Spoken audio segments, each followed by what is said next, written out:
The stuff that she says, the thing that she said, she's been right about everything. What kind of things did she say?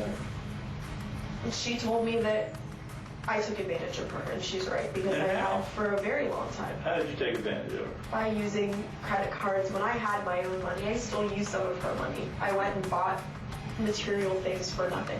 Right. Whether it was things for myself, going out to eat, Right. spent a little bit of time with friends, or went to caylee shopping.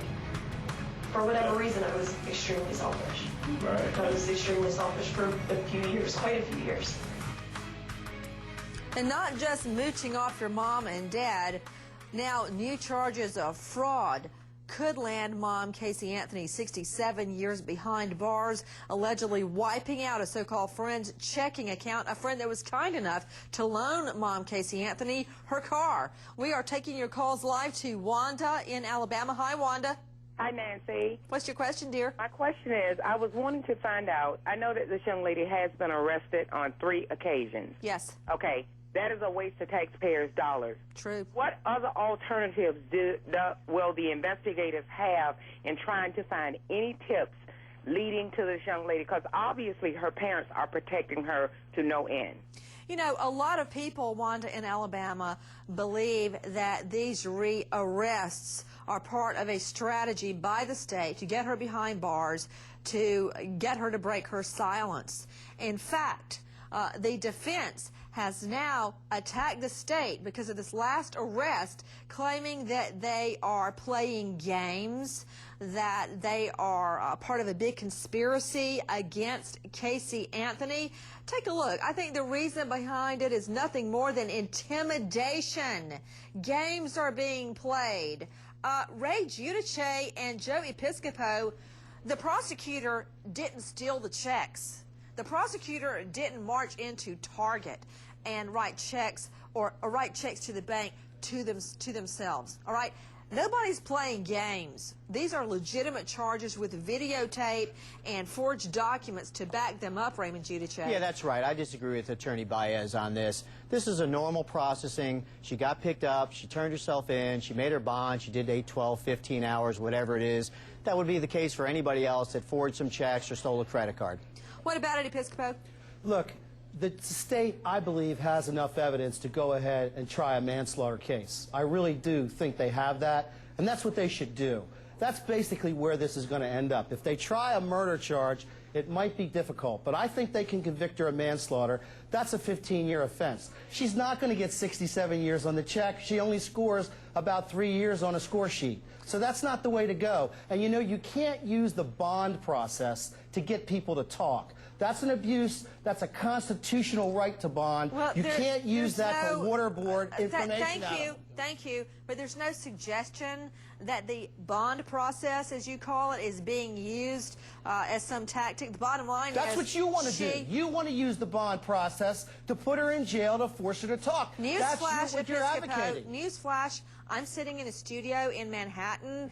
I'm not using anything to keep anybody in jail. You would like to see that. That's what you want. No, what I would like to see is the result in this case. I would like to find out, where is Kelly? Is she dead or alive? And if you disagree with me, that's your problem. No, out what to you the have lines to do to then, Lana in Florida. Hi, Lana.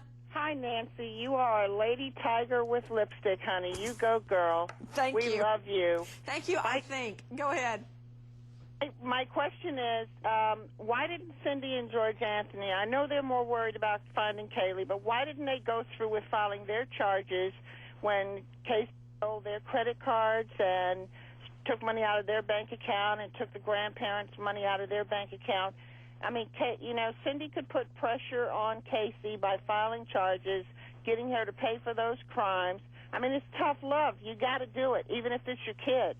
To a bounty hunter from Sacramento, Leonard Padilla, joining us tonight. Remember, he first put up the bond, a whopper $500,000 bond amount to get her out of jail. He came off that bond when he became convinced that she was not cooperating with police and that little Caylee may be deceased. You were in the home. You saw them interacting. Why aren't George and Cindy Anthony, one, filing any kind of charges when she stole from them and out of their own grandparents' retirement home fund? And two, is it true what you told us that they are refusing to take polygraphs. As far as I know, they're still refusing to take polygraphs, even as of today. And as far as defending their daughter, I think mentally they're at a stage where they've lost a granddaughter. They don't want to lose a daughter, and I think they've drawn that line, and they're not going to retreat from it. They're going to defend their daughter no matter what. Till the bitter end, everybody. New and disturbing audio tapes have been released of the interrogation of Casey Anthony. They just keep pouring out. Take a listen. Yeah, you pointed out the third floor window and you said, well, that's what's her name's bedroom, and Zanny's bedroom is right below, is on the other side. That's what you told me. So that was a lie. That was a lie. And that was going to help find her how? Lying about that bedroom and where Zanny's bedroom is, that was going to help find her how? Huh? It's not helping. Well, then why would you do it? Because that's what we're here for, right? Find her. I don't know what else to do anymore. If I knew where she was, if something would have happened, I would have admitted that a long time ago. Do you believe thinking up more lies to tell us will help us? Let's get past how we got to Universal Studios. Let's get past why you talked to your daughter yesterday on the phone, having no idea where she's at and having not seen her for 5 weeks, and you didn't call anybody. Did you just think that one day she's just going to show up at your house? No, I sat around yesterday trying to figure out what to do. I'm glad that I ended up seeing my mom, that all of that stuff happened. It happened for a reason, because you're glad you saw your mom. Let me ask you this. You could have saw your mom 5 weeks ago and said, Mom, I don't know where. You could have called your mom 5 weeks ago. I was what scared. has happened? I saw my mom's reaction right off the bat, and it would have been the same from the get-go.